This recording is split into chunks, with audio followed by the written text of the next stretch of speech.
Today's episode is brought to you by Built Bar. Built Bar is the best tasting protein bar ever. It tastes just like a candy bar. Go to BuiltBar.com, use promo code LOCKED15, and you'll get 50% off your next order.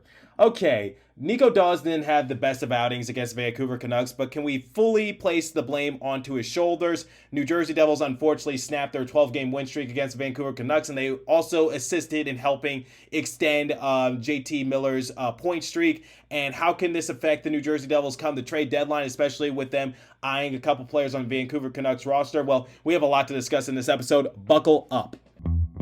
You're Locked On Devils, your daily podcast on the New Jersey Devils. Part of the Locked On Podcast Network, your team every day. Hi, this is Bryce Salvador, and you're Locked On Devils with Trey Matthews. Elliott scores! Oh, Stevens stepped up, nailed it. Brodor's got the puck. What a shot. The Devils win the Stanley Cup. Alrighty now, what is up, New Jersey? Welcome back to the Locked On Devils podcast here on the Locked On Network. I'm your host, Kyle Chalky, play-by-play announcer, and also Devils writer for Pucks and Pitchforks, Trey Matthews. And unfortunately, all good things come to an end. Sooner or later, the New Jersey Devils had their 12-game win streak against the Vancouver Canucks snapped as the Canucks were able to beat the Devils by a score of 6-3. Now, there's a lot to highlight from this game. We could talk about the poor goaltending. We could talk about some of the questionable moves by Lindy Ruff. We could talk about the overall offensive or defensive execution. We could also talk about the poor special teams. We could talk about the trade deadline. But first and foremost, before we talk about any of that, let's talk about some pregame notes. So Jonas Siegenthaler tested positive for COVID, so he is going to be out for a couple games. So as you guys remember, the NHL has changed up its COVID procedure. So if you are asymptomatic, you don't have to get tested if you've been in close proximity with someone. You only have to get tested if you're showing symptoms. So reports were that Jonas Siegenthaler was about to take the ice for warmups, but he was prevented from doing so. So that's why they didn't hold any other players back. So Jonas Siegenthaler, one of our most consistent defensemen, didn't play in this game. However, Nico Hischier, after missing a couple games, made his triumphant return.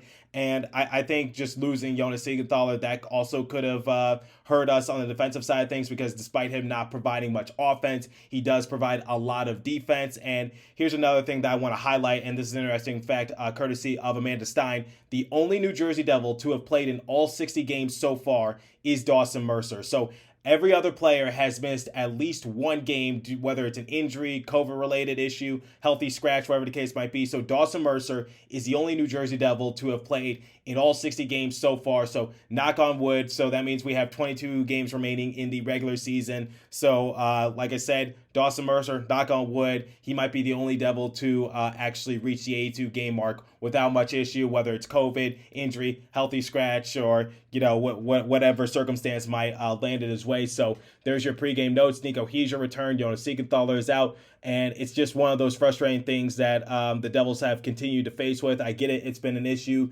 throughout the entirety of the NHL, but like I said, when you lose one of your most consistent defensemen, and the casual fan might not appreciate Siegenthaler's overall impact, but we certainly do. So when talking about the New Jersey Devils, Nico Daws, he did not have a good game in net for New Jersey. And quite honestly, guys, this was bound to happen. We've been overusing Daws, and I'm not going to get on Lindy Ruff for that, just because I said on the show, we have no choice but to rely on Daws. And I don't know about you guys, but I was just waiting for that one game where he doesn't have a good outing, and then there's no choice but to take him out the game. So he's just been performing very consistently in net for the New Jersey Devils. I talked about his overall statistics compared to Bernier and Blackwood, and where Bernier and Blackwood stopped in their respective seasons. Nico Daws has been putting up better numbers, but obviously someone has to play in net for the Devils, and someone has to make the stops sooner rather than later. And it just happened to be Nico Daws, and then John Gillies came into the game and didn't really do much better, because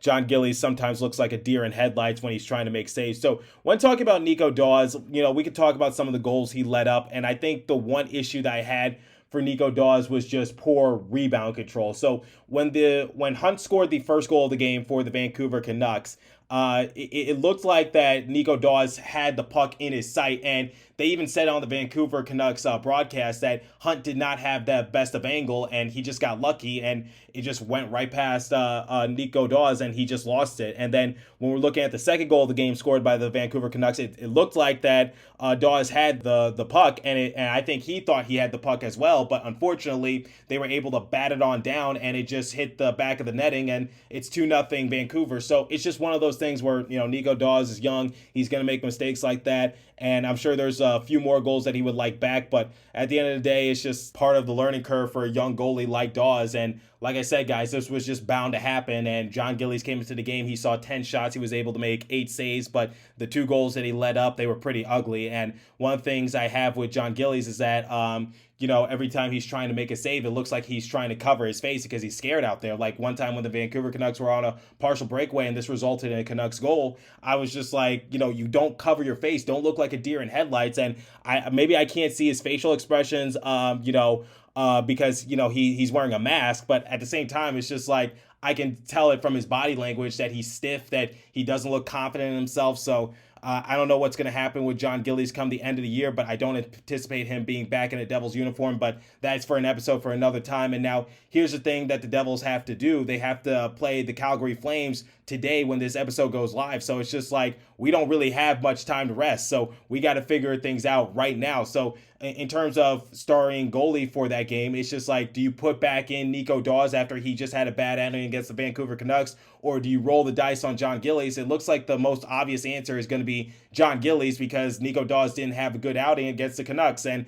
unfortunately, here's the issue I have with Lindy Ruff. Look, I know we have to rely on Nico Dawes for as long as we can, but you should have saved Nico Dawes for a game against the Calgary Flames, because who would you rather have in net? Would you rather have Nico Dawes or John Gillies when you have to play the Calgary Flames? And the no-brainer is when you have to play a good team like the Calgary Flames, who have been red hot in the NHL and they've made a few moves that made their team better, the no-duh answer is you got to put in Nico Dawes for that game. You got to put in your best goalie when you're going up against the best team in the Pacific Division right now. So that doesn't really make much sense because we're playing a mid-tier team like the Vancouver Canucks and we have a 12-game win streak against them. Why don't you put in John Gillies and let him get his reps, and then you rest Nico Dawes and you put him in against the Calgary Flames? Now, if this wasn't a back-to-back, different story. Like if we had a 2-day rest period, then like I said, then you put in Nico Dawes for both of those games and you just wait until Nico Dawes has that bad outing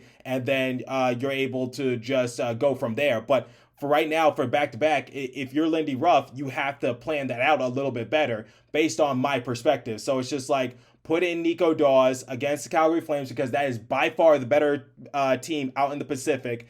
And then you put John Gillies in for the mid-tier team against the Vancouver Canucks, a team that we've had success before in recent years. So that's just my mindset right there, and that's the questionable move that I had for Lindy Ruff in terms of assigning the goalies, because I was worried this was going to happen. I was worried that the Devils were going to possibly lose to the Vancouver Canucks. Nico Dawes wasn't going to have a good game because, like I told you guys, I was knocking on wood. I was anticipating for him to have a bad outing sooner rather than later, and now he has that bad outing. He had to be subbed out for John Gillies, and usually when you're subbed out for a player, usually that player that subbed in for you is going to get the nod at starter for the next game. So that's my overall issue for Lindy Ruff right now. You should have just saved Nico Dawes for the Calgary Flames game. Even if we don't beat the Vancouver Canucks, I can sleep well at night knowing that it's not going to be John Gillies in that against the Calgary Flames, because I'll put all the money on the world for Nico Dawes to have a much better outing against the Calgary Flames. And speaking of bet, it's time for the first live read this morning, and it comes from our friends at betonline.net. So it's that time of year again as college basketball's tournament is finally upon us. From all the latest odds, contests, and player props, betonline.net is the number one source for all your sports betting needs and info. BetOnline remains the best spot for all your sports scores, podcasts, and news this season. And it's not just basketball. BetOnline is your continued source for all your sporting wagering information needs, including live betting and your favorite Vegas casino games. Head to the website today or use your mobile device to to learn more about the trends in action. BetOnline, where the game starts. And now, the second live read this morning comes from our friends at Built Bar. So this is the time of year I pretty much have given up on all my New Year's resolutions, but not this year. I'm sticking to my resolution to eat right thanks to Built Bar. It feels as though it's not a resolution because I actually enjoy eating them. Have you ever tried the Puffs? If you haven't, you're missing out on one of Built Bar's best tasting protein bars. Puffs are the first ever protein infused marshmallow. They're fluffy, they're marshmallowy, they're not just a protein bar, they're a treat, and they're covered in 100% real chocolate. Puffs are a fan favorite with some incredible flavors: yummy, cinnamon, churro, coconut, marshmallow, banana cream pie. So good. These are going to be your new favorite flavors. All Built Bars are covered in 100% real chocolate. Yes, Puffs included. 100% real chocolate, but here's the thing. They're super healthy, low calorie, high protein. Replace your candy bars with these. They are better. A typical candy bar can be anywhere from 200 to 300 calories. So with Built Bar, you get 130 calories, 4 grams of sugar, 4 net carbs, and 17 grams of protein. Compare that to a candy bar. Once again, 240 calories, 30 grams of sugar, and dozens of net carbs. Built Bar has amazing flavors from mint brownie, coconut almond, and new this month, white chocolate, cookies and cream. They are all delicious, and if there's a flavor out there that you think would be good, Built Bar is going to make it, and it's going to be great. I don't know how they do it, but somehow, some way, they find a way. So the offer is go to Built.com, use promo code LOCKED15 to get 15% off your order. Again, use promo code LOCKED15 for 15% off at Built.com. Okay, so when talking about the Vancouver Canucks, remember, guys, the trade deadline is less than a week away, and the New Jersey Devils have been linked to a couple players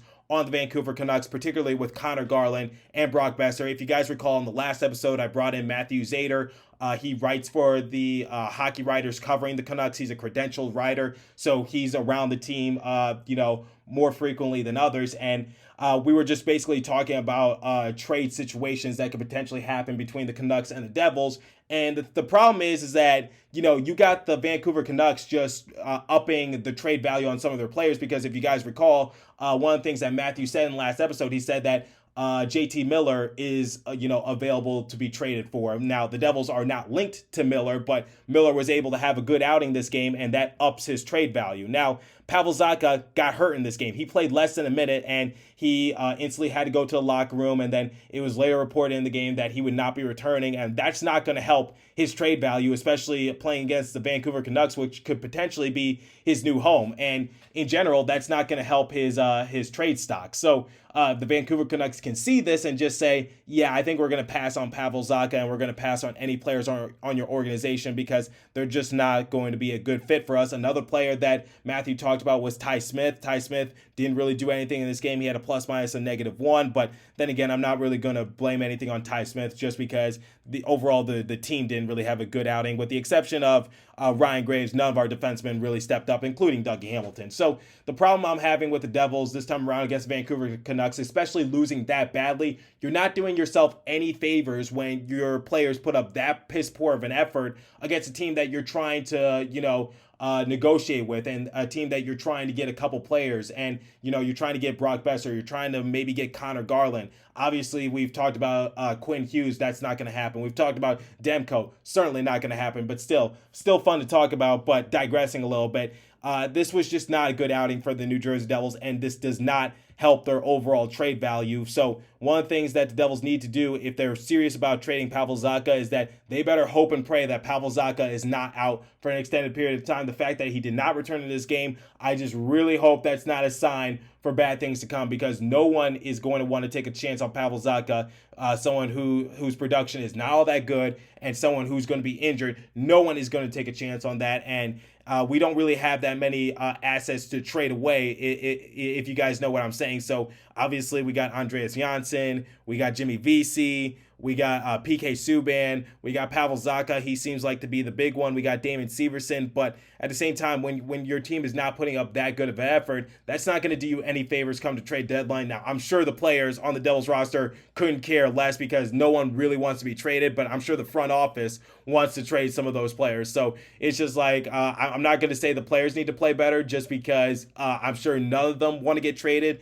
I don't think anyone has demanded a trade from the Devils organization, but at the end of the day, I'm sure the front office can't be happy with the overall effort they put up against Vancouver Canucks, who is a big trade suitor for the New Jersey Devils. So, there's my little tangent. There's my little rant for right now. So let's talk about another subject. Let's talk about the overall offensive execution for the New Jersey Devils. Now, the one thing I could say about the Devils and their more recent game appearances is that even when they lose a game, it's not that bad of a loss. So in their previous matchup against the Anaheim Ducks, they were able to win 2-1 in a shootout. Now, if the Devils were to hypothetically lose that game, I'm sure a lot of people would have preferred to have the 2 points, and we walked away with the 2 points. But if we were to lose in the shootout, if we were to lose in OT, I would have been satisfied with the overall effort because it was just a dogfight out there, and it just looked like neither team was going to take an inch, neither team was going to give an inch. So that's just one of those games that if the Devils were to lose to the Anaheim Ducks 2-1, if the score was flipped around, then you just got to tip your cap to the Anaheim Ducks. And then the same can be said when they lost against the Winnipeg Jets just a few days ago when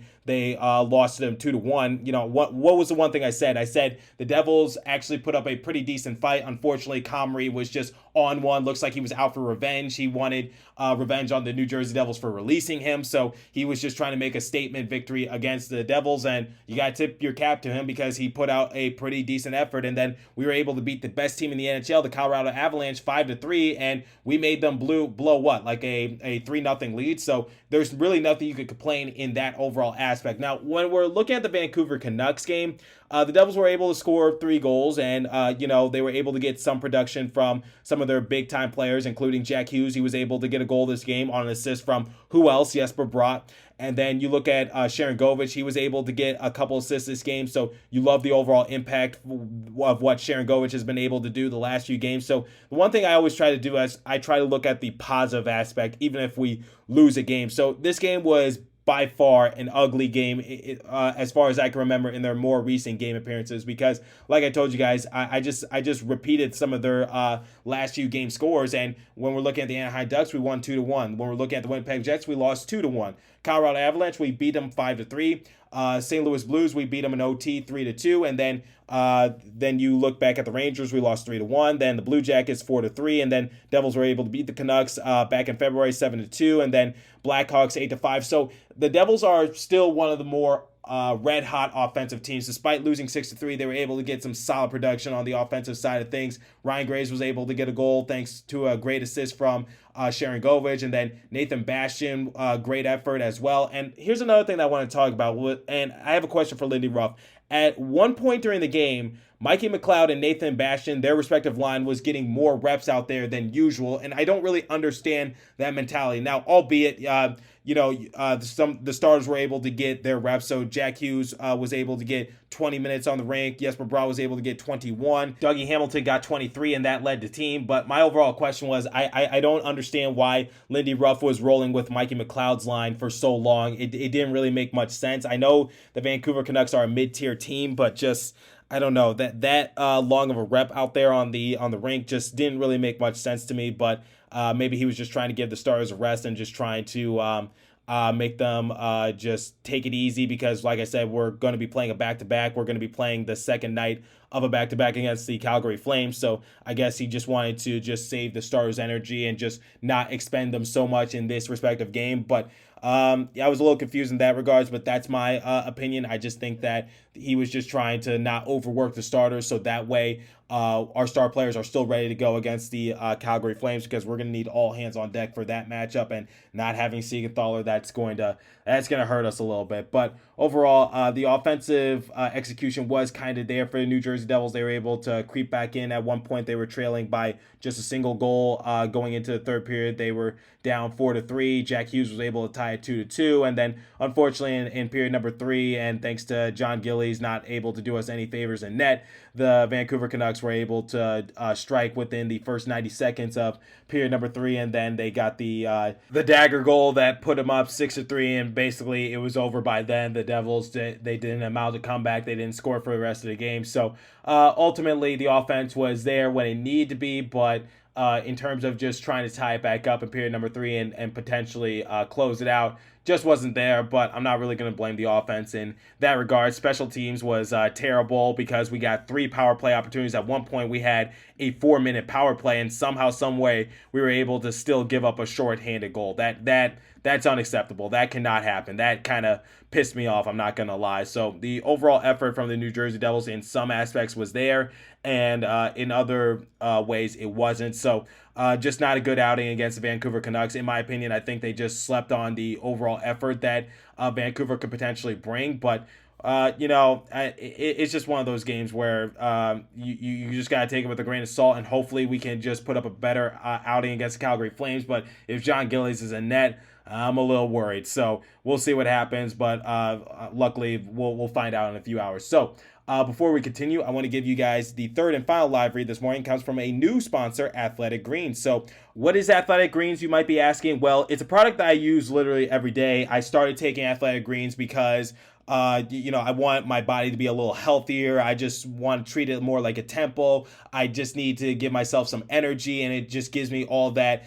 vitamins that I need to start off the day. So what is this stuff? Well, with one delicious scoop of Athletic Greens, you're absorbing 75 high-quality vitamins, minerals, whole food source superfoods, probiotics, and adaptogens to help start your day right. This special blend of ingredients supports your gut health, your nervous system, your immune system, your energy, recovery, focus, and aging, all things. So if you're worried about getting old, or if you're worried about the overall process of you not expending enough energy, or if you just need something to make your body just a healthier, happier living being, then you need to take Athletic Greens. So why do I take it? Well, like I said, I just want to be healthier. I just want to be happier. I use a lot of energy throughout the course of the day. I got broadcasting, I got writing jobs, I got this podcast. So at the end of the day, I just need a lot of energy just to get me through the day. And on top of that, I'm also a full-time student. So it's a lifestyle friendly, whether you eat keto, paleo, vegan, dairy-free, or gluten-free, contains less than 1 gram of sugar, no GMOs, no nasty chemicals or artificial anything,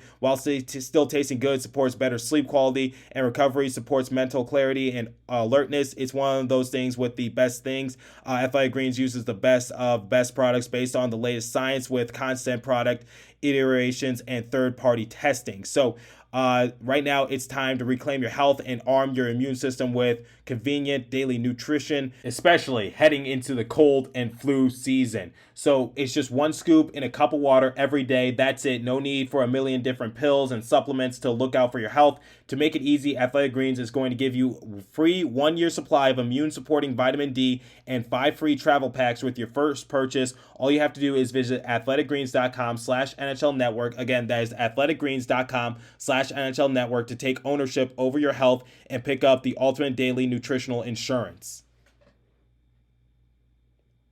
Okay, so like I do every post-game analysis, let's look at the overall final statistics. I'll give you guys my final thoughts on the game, and then I'll give the Devils a letter grade for their overall performance. So shots on goal differential, 35-31 in favor of the Devils. So one of the things I advise the Devils to do is just keep shooting the puck, and good things will happen. At one point, they were down by a single goal. I keep telling you guys, the 2-goal lead is always the worst lead in hockey. Unfortunately, the Devils weren't able to make that prophecy come true. Face-off percentage, 53% to 47% in favor of the Canucks. Power play, the Canucks were 0 for 1, but they got a shorthanded goal. Devils were 0 for 3 in their power play. Hits, 25-16 in favor of the Canucks. Blocks, 14 apiece, dead even between the Devils and the Canucks. And giveaways, the Canucks led in that department 9-4. So when looking at this overall game for the New Jersey Devils, I don't want to put the whole burden on Nico Dahl's shoulders. Like I said, wasn't a good outing for him, but I was anticipating it to happen sooner rather than later just because we've been relying on him so much. Fatigue plays a factor, and we're missing one of our more consistent defensemen. I believe the injury to Dougie Hamilton has kind of set him back a little bit. Dougie Hamilton has had his moments, but I just expected a little bit more from him. Jack Hughes and Jesper Bratt continue to impress. One thing I always say on the show, there are 3 guarantees in life: death, taxes, and Jack Hughes or Jesper Bratt getting a point and making sure that the New Jersey Devils do not get shut out in a game. So overall, I think the offensive execution was there for the Devils at parts, and then the defense was just lackadaisical,